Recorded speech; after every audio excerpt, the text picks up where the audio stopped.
So magandang araw po sa lahat. Ako po si Joyner Talosig, Training Specialist 2 ng Department of Health Center for Health Development, Cordillera Administrative Region. We handle the DTTV program po. Kami po ang nagpapatupad ng DTTV or the Doctors to the Barrios program sa ating rehiyon sa Cordillera. So I've been with DOH for 5 years na po. I am happy to share our program, particularly DTTV, with you all. So, ang Doctors to the Barrio program po ay nagsimula ng year 1993 under the initiative po ni Secretary Juan Flavier. So, Secretary Flavier, nakita po niya ang kakulangan ng doctors, particularly na doon sa tinatawag natin noon na GIDA or the Geographically Isolated and Disadvantaged Areas na ngayon tinatawag nating UUA or the Unserved and Underserved Areas. No? Marami po doon namamatay na hindi pa nakakakita ng doktor. So yun po ang pinakarason or naging blueprint ng ating programa, which is the Doctors to the Barrio. So ang layunin ng programa is to bridge yung gap sa ating healthcare at gawing mas accessible or mas ready ang healthcare sa sino mang nangangailangan. Sabi nga po ng aming regional director, dapat saan man sulok sa Cordillera, kalusugan ay maaabot. So, yun po ang layunin ng DTTV, ang magbigay po ng mga doctors po sa ating mga munisipyong walang doktor, nangangailangan ng doktor. Matataas po ang kaso, particularly yung mga cases natin related to health. Mahirap pong marating na mga areas sa ating rehiyon, mga low-income class municipalities na walang capacity to hire their own medical team. Yan po ang mga prioridad na areas na binibigyan ng Doctors to the Barrio. Currently, 44 batches na po ng Doctors to the Barrios. And last 2025 po, idineklara po ni Presidente na wala nang lugar sa Pilipinas na walang doktor as of data. At narinig po natin sa SONA, yan po ay dahil sa deployment ng Doctors to the Barrio. Pag sinasabi po kasi nating doktor, yan po ang notion ng lahat, actually lahat ng tao sa komunidad, na ang doktor makikita lamang sa mga hospital. Ayan. Lingid sa kalaman natin, ang doktor po, meron po tayo sa mga RHU or the Rural Health Units natin, available po ang mga doctors dyan. Ang pagkakaiba lamang po ng mga doctors natin sa hospital at itong mga DTTV nga po or Doctors to the Barrio, na ang kanilang deployment area po is nasa rural health or the primary care facilities sa ating mga LGUs or sa ating mga bayan, sila po ay nagbibigay, pag sinabi kasi natin primary, ito yung mga basic, or yung pinakakailangan ng isang community.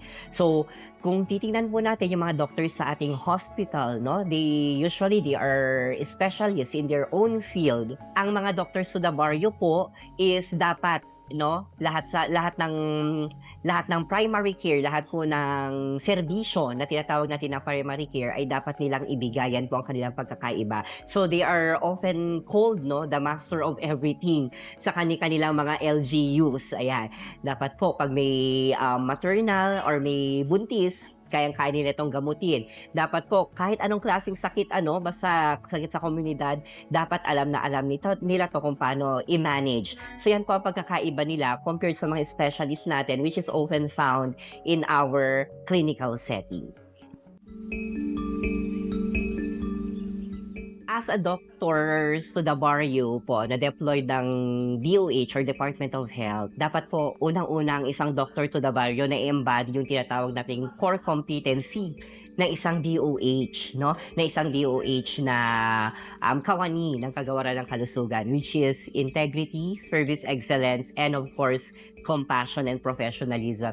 Ito po yung unang-una namin tinuturo sa aming Doctors to the Barrio during their onboarding program with the DOH para po madala nila itong core competency na to, which will help them sa pakikisama nila sa community, sa mga leaders ng ating komunidad. Kasi alam po natin, hindi lang po pasyente ang hinaharap lagi ng ating mga Doctors to the Barrio, pero andyan po yung ating mga leader sa community. Dapat they know how to collaborate. So para sa akin po, dapat ang isang Doctor to the Barrio, meron po siyang integridad, Isa po siyang professional at may compassion po. Pabata ng pabata yung ating mga doctors, no?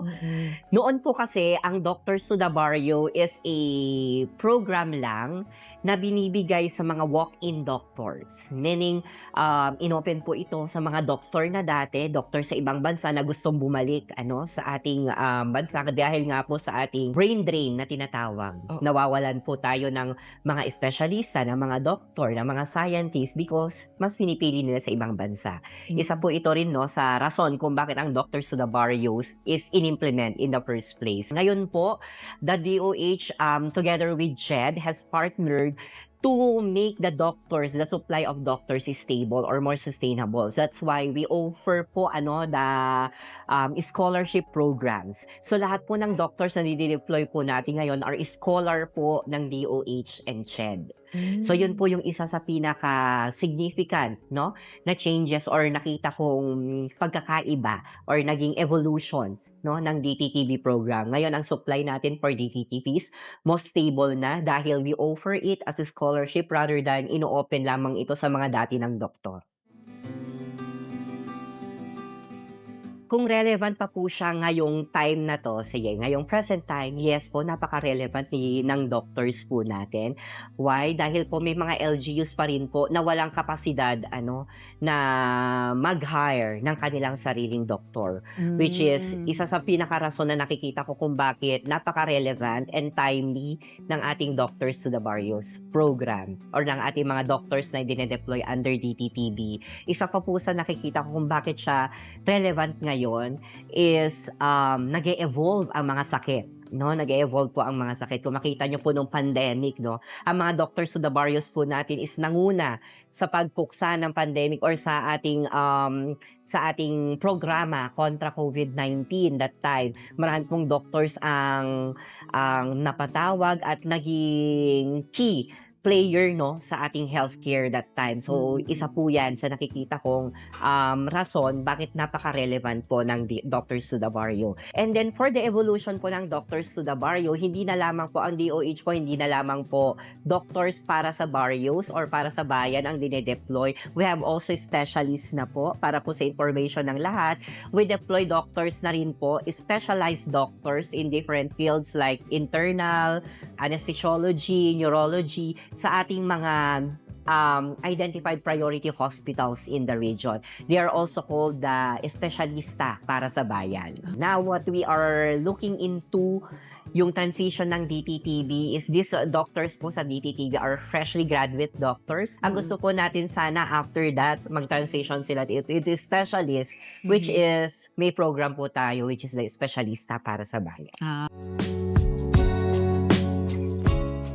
I am happy to share po na ang Cordillera Administrative Region, ang ating region po sa CAR, is top 3 of the highest absorption rate na mga doctors. Hindi naman po doctors, even the nurses, midwives na dinedeploy natin. Meaning po, most of our doctors po ay hinahire ng ating mga LGUs. As of now po, dun po sa ating last year na datos po, from our deployed doctors na nag-graduate, masabi po natin na sa 45% ang ating absorption rate for the doctor. So more or less sa almost kalahati po ng ating dinedeploy na doctor, ina-absorb po ng LGU to become their municipal health officer. Meron din po tayo mga Doctors to the Barrio na naging PHO or provincial health officer. Ang gusto po kasi natin ang Doctors to the Barrio over the years, pakunti na ng pakunti ang dinedeploy natin. Why? Bakit siya pakunti na pakunti? Dahil po ang mga LGUs na, ang mga komunidad is may kakayahan na to hire their own permanent doctors. At yun naman po ang